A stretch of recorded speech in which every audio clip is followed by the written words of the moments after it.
만약 직장 폐쇄가 지금까지 이어졌다면 최소 수천 명이 피해를 봤을 겁니다. 현대제철이 문 닫으면 저희 업장도 문 닫아야 되겠죠. PM이 나가면서 초토화됐다고 봐야죠. 중소업체들도 줄줄이 이제 도산을 하는 알리백 기업들이 입주하기 좋은 최적의 조건을 지방 소멸을 막고 산업을 재편할 수 있는 마지막 기회입니다.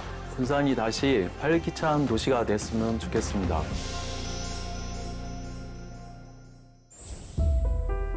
노인 인구가 늘고 청년 인구가 줄어드는 현대의 인구 구조. 이런 상황에서 지방 소멸을 막는 데 가장 유용한 건 기업이라고 할 수 있습니다. 일자리를 창출해 인구 유입과 정착을 유도하고 직접 고용과 협력업체 생성 등으로 지역 경제를 활성화합니다. 지방세 수 확보로 지자체 재정 자립도를 향상시키고 청년층의 귀촌, 귀향도 유도합니다. 이 밖에 지역 정체성, 브랜드 형성, 지역 교육, 기술, 인프라와의 연결, 생활 인프라 확충 촉진의 효과도 있습니다. 바꿔 말하면 이런 기업이 없는 지방은 소멸의 속도가 더 빨라진다는 겁니다.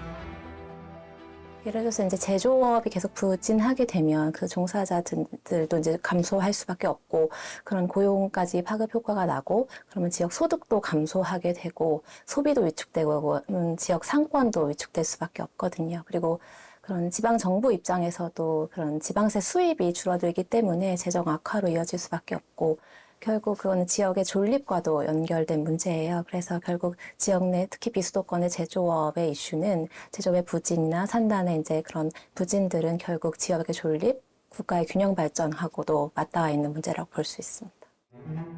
실제로 기업이 흔들리면 지방이 흔들릴까? 먼저 찾아가 본 곳은 당진시입니다. 현대제철 당진제철소는 지역 경제의 축과도 같은 역할을 하는 곳입니다. 이 지역에 사는 상당수가 현대제철과 관련된 사람들이라고 해도 과언이 아닐 정도입니다. 세계적인 대기업이니 그럴 만도 합니다. 청년들이 돌아오기 위해 꼭 필요한 게 기업, 그중에서도 양질의 기업입니다. 그런데 이런 기업들이 흔들리면 어떻게 될까요? 문제는 지난 2월 24일 발생했습니다. 회사와 노조 간 임단협 갈등이 심화되면서 냉연 공장이 부분 직장 폐쇄됐습니다. 직장 폐쇄는 노조의 태업이나 파업 등에 대응해 사측이 취할 수 있는 가장 강경한 조치 중 하나로 기업 생산 활동을 자체적으로 중단하는 겁니다. 회사 창립 이래 최초의 직장 폐쇄였습니다. 경영이 힘들다라는 이유로 매년 지급했던 성과금을 올해는 24년, 25년을 병합해서 올해는 넘기고 25년에 협의해서 주겠다. 사실상 이제 영원을 제시를 한 거죠. 21년, 22년도에 우리가 현대자동차보다 인당 영업이익이 높았음에도 불구하고 소위 양재동 가이드라인 그룹사 서열화를 시키면서 항상 좀 차별받고 성과금을 좀 부족하게 받았었습니다. 이제 사측이 힘들어지니 이제는 성과금을 낮춰서 주겠다, 성과대로 주겠다 한 거예요. 초유의 직장 폐쇄 이후 약 16일 만에 공장은 재가동됐습니다. 양측의 임단협 재교섭이 마무리된 겁니다. 16일. 현대제철 당진 공장의 업력과 비교하면 긴 시간이라고 하긴 어려운 시간인데 그 짧은 시간 공장이 멈춘 것만 갖고도 지역에 큰 영향을 미쳤습니다. 지역 소비가 위축되고 불안감이 높아진 겁니다.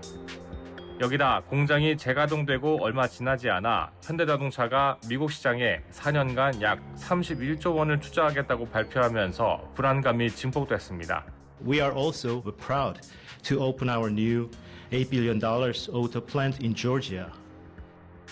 미국의 25% 관세 부과 대응, 철강 산업 경쟁력 강화 등이 이유지만 노조 이슈도 한몫 거둔 게 아닌가 하는 분위기가 감지됐던 겁니다.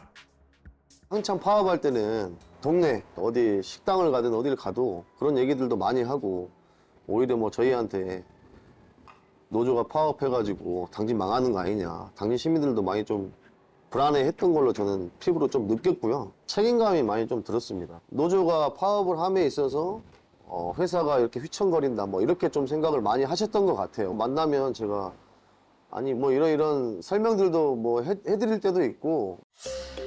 직장 폐쇄와 관련된 직원들의 수에 1인당 4인 가족이라고 생각하면 직장 폐쇄 당시 1,500명에서 2,000명 정도의 직간접적인 경제적 영향을 미친 셈입니다. 여기다 협력업체 등 관계사, 지역 상인들까지 더하면 그 수는 더 늘어납니다. 한 100여 명 이상 온다고 생각하시면 될 것 같네요. 현대제철 위주로 협력업체, 예, 그분들하고 현대제철 직원분도 가끔 오시고 거의 한 80%? 예, 그 정도 비중 차지합니다. 가족 아들 3명 제가 부양하고 있습니다. 예. 지역민들은 대체로 직장 폐쇄 16일간의 일에 대해선 말을 아꼈습니다. 다만 공통적으로 다시는 그런 일이 반복돼선 안 된다는 바람을 갖고 있었습니다. 일이 빠른 시간 내에 마무리됐기에 복구할 수 없을 정도의 피해가 오거나 하진 않았지만 만약 사태가 장기화됐다면 피해를 가늠하기 어려웠을 겁니다. 모두 이제 공생하는 관계잖아요. 그래서 뭐 서로가 잘 됐으면 좋겠습니다. 그러니까 현대제철이 잘 돼야 저희 업소도 잘 되겠죠. 그런 뭐 마음이죠. 뭐 지금까지 해왔던 것처럼 현대제철이 그냥 변함없이 잘 돼가지고 저희 가게도 계속 같이 공생했으면 좋겠습니다. 사측도 노조도 기업이 인근 지역에 어떤 영향을 미치는지 잘 알고 있습니다. 상생과 공존을 위해 서로 어떤 노력을 기울여야 할지 답을 찾아가는 과정 중에 있습니다. 저희가 뭐 막무가내로 투쟁을 뭐 원하고 노동자이 무조건 투쟁으로 뭐 돌파하고 싸우고 사측과 각을 세우고 이런 집단들은 아니에요. 노사가 조금 더 발전적인 모습으로 교섭을 하고 지역의 안정에도 좀 피해 입지 않고 잘 되지 않을까라는 생각을 좀 많이 하고 있습니다. 당진에서 잠시지만 기업이 흔들린 사례를 봤다면 군산에선 기업이 사라진 사례를 봤습니다. 설마 대기업이 떠나겠어 하던 한국 GM 군산 공장 폐쇄 현장입니다. 옛 GM 공장 터입니다. 수천 명의 직원들의 일자리가 있던 곳입니다. 그런데 지금은 이렇게 사람 키만한 잡초들이 무성합니다. 한창 사람이 가득하고 기계가 돌아갔을 공장 터에는 어둠만이 짙게 깔려 있습니다. 화물차가 드나들었을 문은 굳게 잠겨 있습니다. 색이 바랜 벽에는 먼지가 쌓였고 창문은 곳곳이 뚫려 있습니다. 이 넓은 공간에 활력이 돌았을 당시의 모습을 잠시 상상해 봅니다. 얼마나 많은 사람들의 일터가 됐을까? 땀 흘려 일하는 가장들의 모습도 그려봅니다. 2018년 이제 상초에 GM 군산 공장이 이제 완전히 철수를 하고 문을 닫고 떠나게 됐는데요. 당시에 이제 비정규직 포함해서 GM 공장에서 2,000여 명의 근로자가 있었고, 1,000여 명은 이미 희망퇴직을 받아서 그 전을 맞아서 이제 그 폐쇄와 동시에 퇴사 처리가 되었고, 나머지 이제 희망퇴직을 신청을 안 하신 분들은 일부 전환 배치가 되거나 아니면 이제 무급 휴직 상태로 전환하면서 고용의 위축이 굉장히 심했고, 근데 더 이제 중요한 거는 당시에 그 군산 지역 내에 GM하고 이제 협력 관계에 있는 중소업체들이 굉장히 많았거든요. 그래서 그 중소업체들도 줄줄이 이제 도산을 하는 그런 사태가 발생해서 당시에 그런 군산의 그런 고용 위기라든가 산업 위기는 굉장히 심각한 상황이었습니다. GM 철수 이후 군산시 제조업 생산액은 2017년 3조 3,200억 원에서 2019년 2조 8,800억 원으로 2020년에는 2조 7,100억 원까지 줄었습니다. 더 큰 문제는 지역 경제가 침체됐다는 점입니다.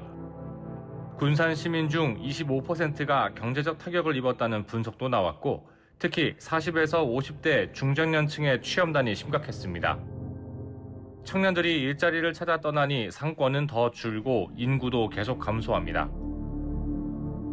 지금 모습은 어떨까? 한때 GM 등 공장 직원들과 협력업체 사람들로 가득했던 거리로 가봤습니다. 각종 정부기관과 터미널 등이 있는 도심 한가운데지만 대충 둘러봐도 거의 대부분 공실입니다. 기업이 떠난 후 지역 경제가 어떻게 침체되는지 여실히 보여줍니다. 당연히 경제 침체는 지방 소멸과 직결됩니다.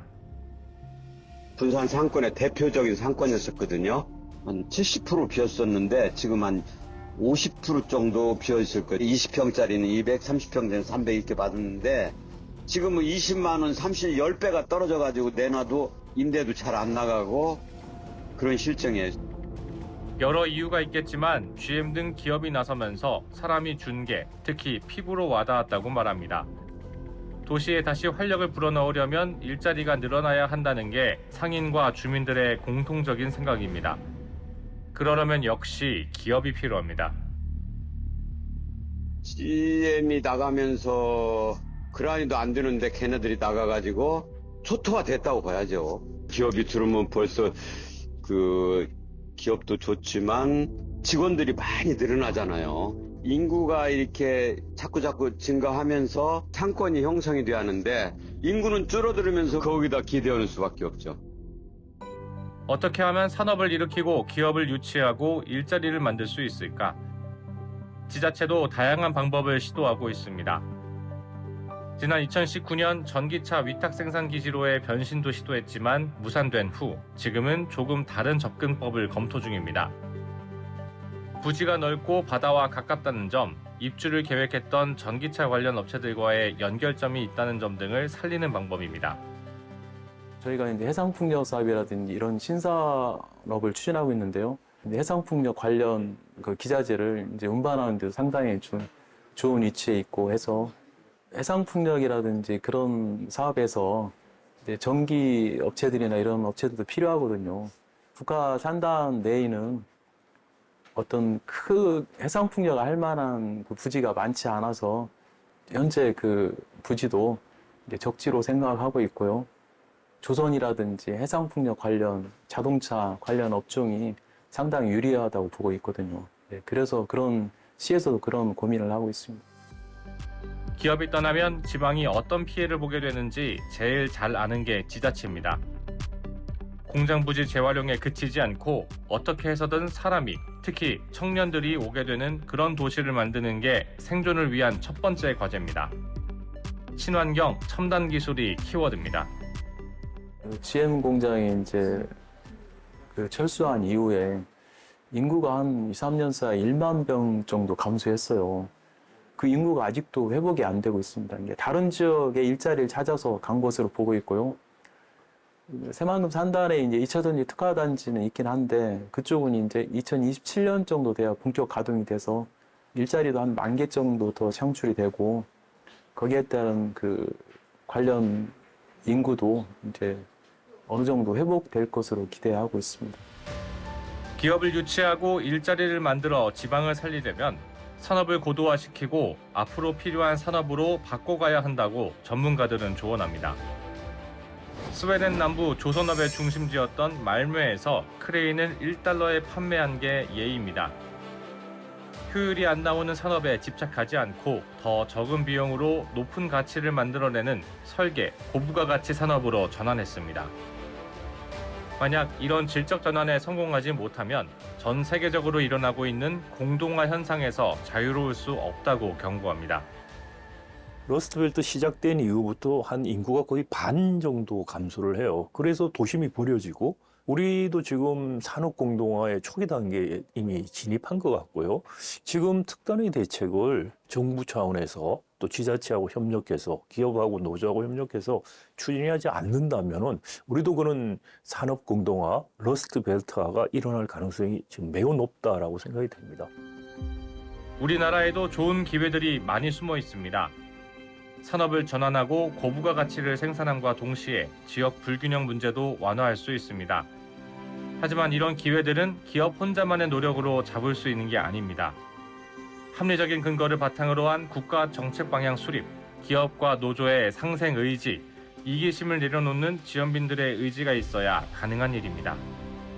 해상풍력 같은 경우에는 뭐 중국 이야기도 많이 하지만 사실은 우리 공기업들이 석탄을 줄이면서 해상풍력으로 가면은 사실 공기업들 중심으로 하면 더 빨리 갈 수도 있고요. 또 하나는 우리 조선 산업이 굉장히 발전되어 있잖아요. 그러면 부양식 해상풍력 이런 기술들 같은 게 우리가 굉장히 애드밴티지를 가지고 있을 수 있는 고통들을 분담하고 참아내서 이렇게 가지 않는다면 어떻게 될지 이런 걸 통해서 지역민들, 노조, 기업 설득을 정부가 하는 거, 지방정부와 중앙정부가 같이 설득하고 협력하는 거 이거 외에는 답이 없다고 생각이 듭니다.